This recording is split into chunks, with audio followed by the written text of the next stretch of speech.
Doctor साहेब, लय उपकार झाले बघा तुमचे. तुम्ही घरी येऊन माझ्यावरती उपचार केला. अहो तुम्ही डॉक्टर नाही हो, तुम्ही परमेश्वराचं दुसरं रूप आहे हो. अहो मग तुम्ही हॉस्पिटलमध्ये का ऍडमिट होत नाही? कसं आहे, हॉस्पिटलमध्ये सगळ्या सुखसोयी उपलब्ध असतात. काही कमी जास्त झालं तर लगेच सेवा देता येते तुम्हाला. तुमचं म्हणणं खरं आहे हो, पण मी तुमच्या हॉस्पिटलमध्ये ऍडमिट झाल्यावर माझ्याजवळ बसायला कोण आहे हो? मग तुमची मुलं कुठं असतात?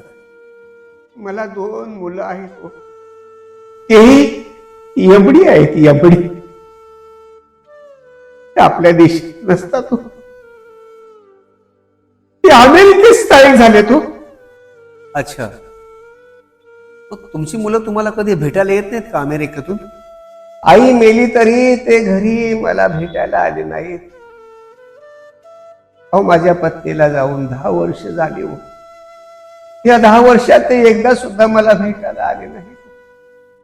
जोपर्यंत पंखात बळ नसतं तोपर्यंत पिलं आई वडिलांच्या खुशीत असतात, पण एकदा का पंखामध्ये ताकद आली ना, ही पिलं आपलं घरटं सोडून खूप लांब उडून जातात.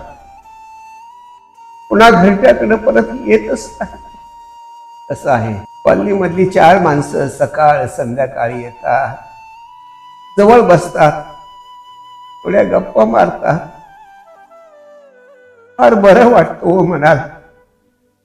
कधी कधी असं वाटतं डॉक्टर की या रक्ताच्या नात्यापेक्षा मानलेली नातीच फार कणखर असतात हो. डॉक्टर, माझी तुम्हाला एक विनंती आहे, नाही म्हणू नका. मी किती दिवस जगेल हे मला माहित नाही, म्हणून मी माझी सगळी संपत्ती, हे घर, बँकेतले सगळे पैसे तुमच्या संस्थेच्या नावानं मी केलेले आहेत. माझ्या मृत्यूनंतर या जागेत तुम्ही परदेशात स्थायिक झालेल्या मुलांच्या आईवडिलांसाठी एखादं छान हॉस्पिटल उभं करावं, एखादं अनाथ आश्रम उभं करावं, एवढीच आपल्याला नम्र विनंती आहे डॉक्टर. नाही म्हणू नका.